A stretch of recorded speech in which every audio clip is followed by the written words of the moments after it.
Amis téléspectateurs de la 2STV ñu ngi leen di nuyu di leen dalal jàmm ci seen rubrique vraiment le bien-être mais avant tout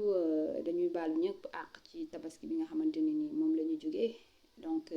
di baal ñëpp àq mais aussi di baal ñëpp àq donc di leen wax ni yéen a ngi ci seen premier numéro rubrique le bien-être donc tey nag ñu leen di indil comment prendre soin de soi donc comment prendre soin de soi nag tey dañuy focaliser wu juste ci nan la ñuy raxasee tànk yi donc muy benn expérience bu nga xamante ne ni c'est trop facile vraiment à faire donc et lu baax la aussi hein. Donc pour ça aussi dañuy am on aura besoin de 4 ingrédients donc premier bi mooy vous allez devoir avoir besoin du beurre de karité ku nekk xam na ni lu baax la ci nit aussi lu baax la ci yaram aussi hein. Vous allez devoir besoin du beurre de karité. Après le beurre de karité vous allez avoir besoin du miel lii lem la lem aussi ku nekk xam na ni lu baax la ci nit hein. Vous allez avoir besoin du miel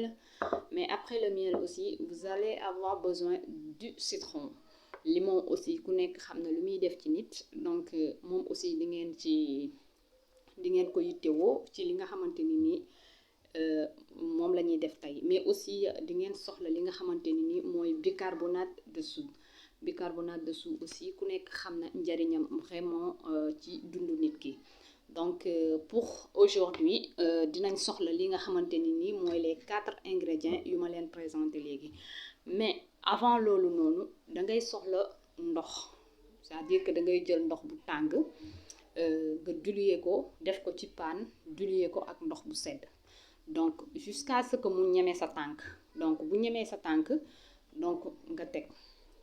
la première chose à faire da ngay jël karité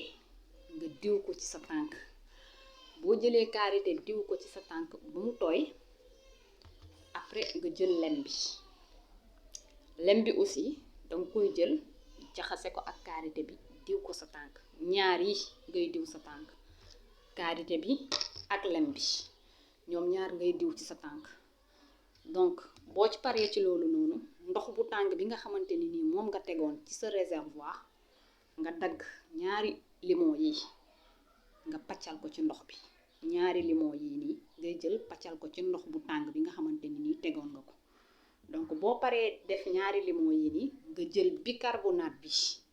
nga sotti ko ci ndox bi boo ko sottee ci ndox bi fekk diw nga sa tànk lem ak karité ba pare nga jël sa tànk yi nga duggal ko ci ndox bi de 6 à 10 minutes nga trempé ko ci ndox bi de 6 à 10 minutes boo ko trempé ci ndox bi de 6 à 10 minutes boo ko génnee di nga gis sa suufu tànk yi der bi ci suuf nga xamante ni nii baaxul ni muy mel donc boo gisee der bu ni muy mel là nga jël sa grattoir c'est-à-dire que les limes à pied nga jël ko après avoir utilisé serviette bu set nga teg ci sa tànk de là nga commencé nag di gratter sa suuf tànk yi boo ko gratter ko ba nga xamante ni nii der bi ci suuf bi bi taxawoon yépp wàcc na nga defaat ko pour une deuxième fois je vous rappelle que ni la deuxième fois aussi dafay nekk comme la première da ngay jël lem bi nga diw ko ci sa suufu tànk yi ak sa tànk nga jël karité bi aussi def ko pareil après nga trempé ko ci ndox bi nga xamante ne nii mooy ndox bu tàng bi nga tegoon à côté donc lii benn astuce la bu nga xamante ne nii c'est très simple mais c'est très très très efficace je répète que c'est très simple mais c'est très très très efficace vous pouvez le faire 2 fois dans la semaine mën ngeen ko def 2 fois dans la semaine donc 2 fois dans la semaine rek ça suffit 2 fois dans la semaine mën ngeen ko def yéen jigéen ñi comme aussi mën ngeen ko defal seen ay borom kër wala seen ay frères ça dépend de ki nga xamante ni nii moom nga nekkal donc c'est une solution vraiment extrêmement efficace mais aussi lu baax la lu nga xamante ni nii c'est pour votre santé mais aussi c'est pour votre bien-être si vous avez bien vu gis ngeen tous les ingrédients yu nga xamante ni nii moom laa utiliser vraiment pour cette expérience là ngeen xam ni lépp c'est quelque chose de naturel fii nii ci suñu Afrique moom la ñuy utiliser le beurre de karité, avoir le miel, le bicarbonate de soude et bien le citron. Donc c'est une expérience très efficace et vraiment très bien fait. Donc je vous dis au revoir lii laa leen indiloon tey ci seen rubrique le bien-être. Bon, je vous reviens Inch'Allah dans quelques jours ci beneen astuce.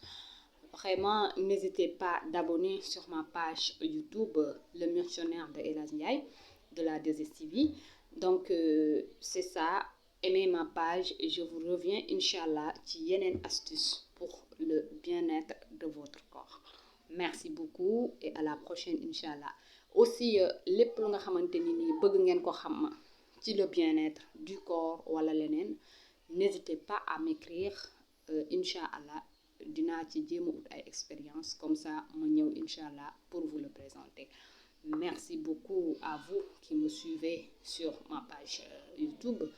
et je vous remercie vraiment et je vous dis à la prochaine Inch'Allah. Merci.